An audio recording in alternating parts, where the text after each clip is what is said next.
Assalamualaikum warahmatullahi wabarakatuh. Kami kelompok 4 kajian fisika sekolah. Pada video ini akan menjelaskan mengenai bagaimana proses atau tahap-tahap untuk melakukan percobaan virtual lab mengenai medan magnet. Selamat menyaksikan. Adapun tujuan praktikumnya adalah 1. Menemukan konsep medan magnet dan memahami konsep induksi elektromagnetik.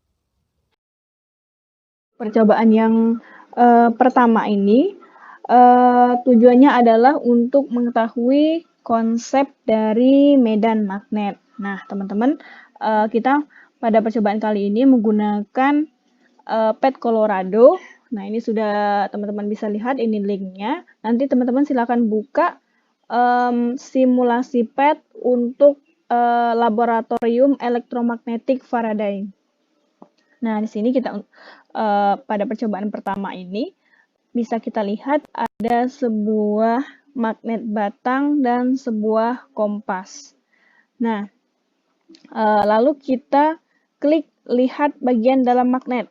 Nah, kita klik lihat bagian dalam magnet. Nah, di sini akan muncul bagian dalam magnet dan arah-arah dari medan magnet itu sendiri.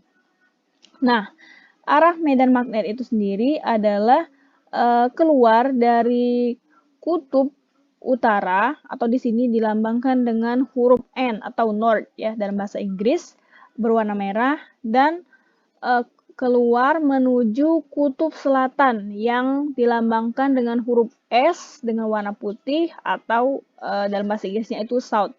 Nah, jadi medan magnet keluar dari kutub utara menuju kutub magnet. Nah, yang perlu kita ketahui sendiri di sini teman-teman bahwa kuat medan magnet itu digambarkan pada percobaan kali ini digambarkan dengan gelap terang. Gelap maksudnya apa? Di sini kita lihat bahwa semakin jauh dari magnet, maka panah-panah yang menunjukkan arah dari medan magnet itu semakin buram, bukan? Nah, ini menunjukkan kuat medan magnet itu sendiri. Semakin jauh dari magnet, maka semakin lemah pula medan magnetnya. Semakin dekat, semakin terang kan arah-arah dari garis medan magnet itu. Nah, kemudian kita lakukan, kita geser medan magnet, maksudnya magnet batang ini kita geser. Kita geser, apa yang akan terjadi? Coba kita lihat. Nah, ketika kita menggeser magnet batangnya, kita dapat melihat bahwa terjadi perubahan arah dari jarum kompas. Nah, dapat teman-teman bisa melihat bahwa jarum kompas ini ada dua jarum, teman-teman, ada yang berwarna merah dan ada yang berwarna putih. Yang warna merah itu kutub utara dari kompas, sedangkan yang putih itu kutub selatan. Nah, di sini yang kutub yang berlawanan akan tarik-menarik nih, teman-teman. Akan saling mendekati kutub yang berlawanan. Kita dekatkan, coba. Nah, kita lihat bahwa jarum merah akan senantiasa menunjuk ke kutub selatan dari magnet batang. Sedangkan, coba kita tukar kutubnya ya. Kita tukar kutub, apa yang akan terjadi? Nah, ini kita ganti jadi kutub utara yang merah. Yang merah. Nah, kompasnya akan berputar dan jarum yang menunjuk ke arah utara magnet adalah ke kutub utara magnet adalah jarum yang berwarna putih. Nah, ini menunjukkan nih teman-teman bahwa saling kutub magnet dan kutub dari kompas akan saling tarik-menarik ketika berhadapan dengan kutub yang berlawanan. Nah, supaya kita bisa melihat medan magnetnya, kita tampilkan pengukur medan ini. Nah, bisa kita lihat. Nah, ini bisa kita geser nih teman-teman. Kita dekatkan ya. Kita dekatkan dengan magnet batangnya. Ketika dekat, nilainya sangat besar. Nah, teman-teman bisa lihat angka-angkanya 24,24, minus 24,07, 2,80, 173,37 ya. Nah, coba kita jauhkan dari magnet batang itu. Nah, coba kita lihat semakin jauh nilainya semakin kecil nih teman-teman. Ketika jauh ini bisa kita lihat nilainya 0,03, minus 0,02, 0,01, dan 157,20 ya. Nah, dapat kita lihat bahwa semakin jauh dari magnet batang ini, maka semakin kecil pula medan magnetnya nih teman-teman. Nah, dapat ditunjukkan juga oleh garis-garis medan magnetnya ya, berupa jarum-jarum kompas ini.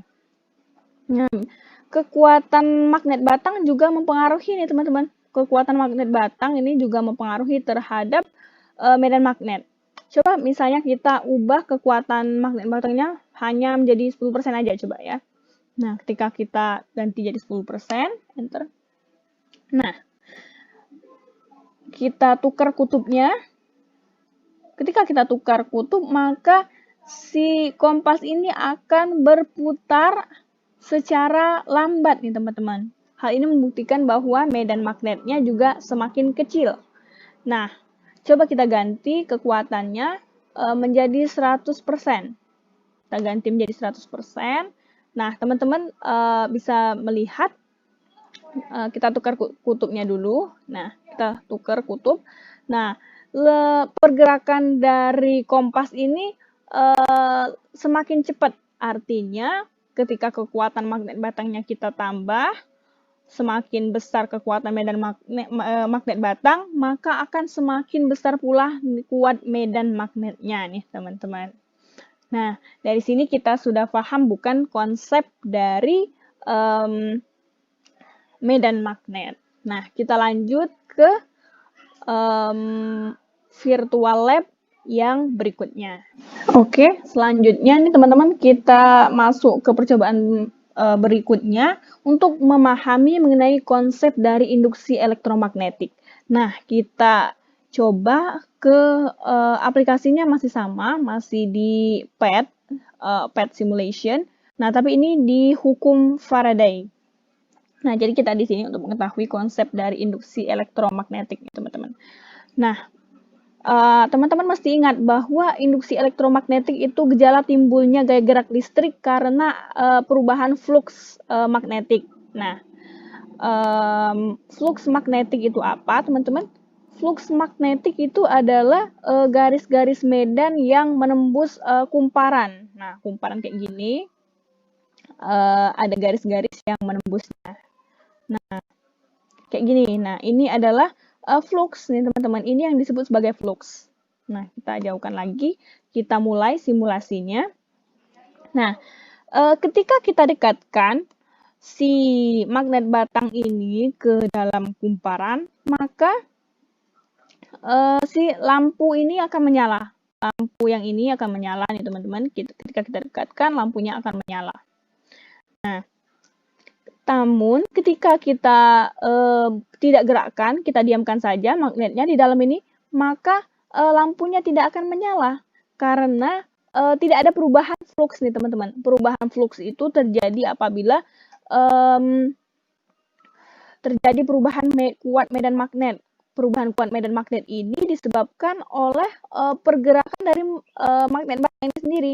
Ketika digerakkan dengan cepat, maka voltase atau tegangan yang dihasilkan juga akan semakin besar teman-teman dan akan menyebabkan lampunya menyala lebih terang. Nah, semakin cepat maka akan semakin terang pula lampu yang kita pasangkan.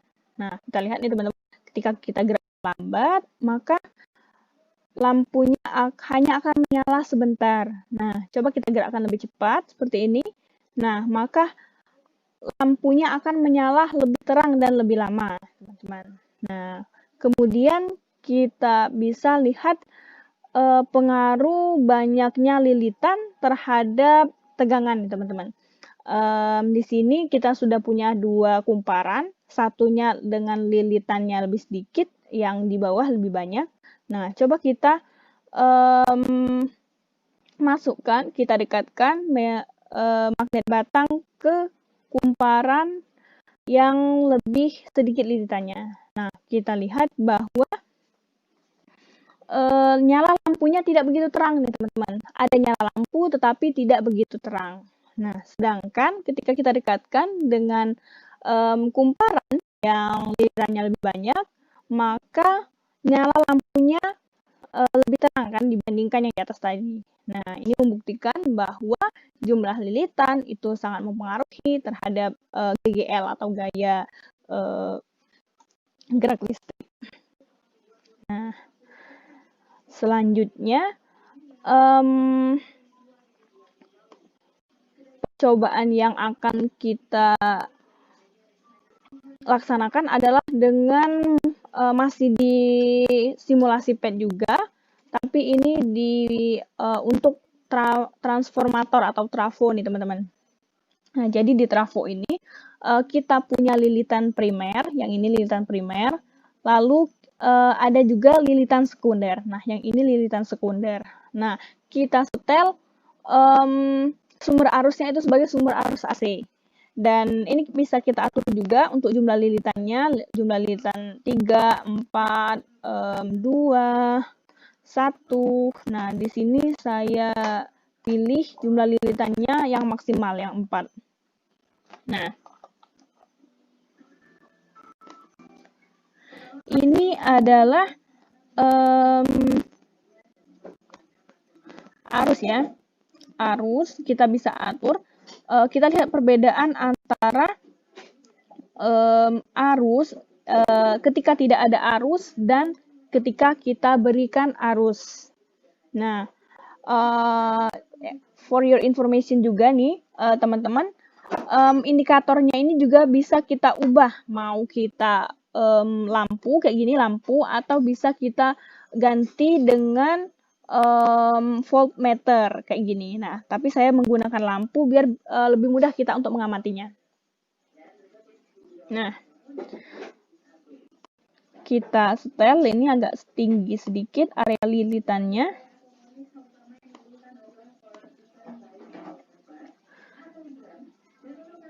Nah, lalu kita sumber arusnya sudah kita setel menjadi 0 ya nih teman-teman. Sudah kita setel jadi 0, kemudian kita dekatkan ke lilitan sekunder. Nah, coba kita lihat nih teman-teman, setelah kita dekatkan, ternyata lampu di lilitan sekunder ini tidak menyala nih teman-teman. Nah, hal ini membuktikan bahwa arus itu juga mempengaruhi terhadap GGL atau voltase ya. Nah, coba kita sumber arus listriknya kita ubah, kita maksimalkan menjadi 100% nih teman-teman. Kita ubah ganti menjadi 100% semua. Lalu kita dekatkan lagi ke yang sekundernya. Nah, bisa kita lihat bahwa lampunya menyala sangat terang, teman-teman, dibandingkan yang tadi. Nah, kita lihat nih teman-teman, ya, lampunya menyala sangat terang kan dibandingkan yang tadi. Nah, untuk praktikum yang selanjutnya itu ada generator nih teman-teman. Generator ini kalau teman-teman pernah dengar atau pernah lihat pembangkit listrik tenaga air, nah itu menggunakan konsep generator ini. Nah, ini di turbin ini kita pasangkan ada sebuah magnet batang, lalu ada kompas juga, dan indikatornya berupa lilitan yang dihubungkan dengan lampu. Bisa kita ganti dengan voltmeter juga bisa, tapi kita di sini menggunakan lampu aja ya. Nah, di sini saya ganti kekuatannya menjadi 100%. Nah, di sini untuk menggerakkan turbin ini kita membuka, teman-teman silakan buka keran airnya.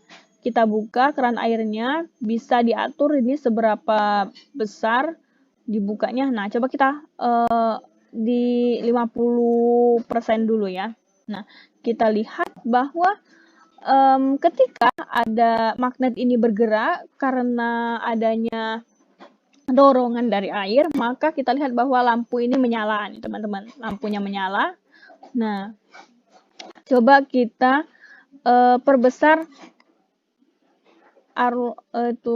kecepatan airnya ya. Nah, kita maksimalkan. Nah, teman-teman bisa melihat bahwa semakin cepat magnet ini bergerak, berputar, maka semakin besar pula nyala lampu yang ditimbulkan ya teman-teman. Nah, dari sini kita sudah paham nih teman-teman akan konsep dari induksi elektromagnetik. Nah, silahkan nanti teman-teman coba di rumah virtual lab di PET Colorado ini. Silakan teman-teman coba dan semoga video ini dapat bermanfaat untuk proses pembelajaran teman-teman. Demikianlah video dari kelompok 4. Terima kasih atas perhatiannya. Wassalamualaikum warahmatullahi wabarakatuh.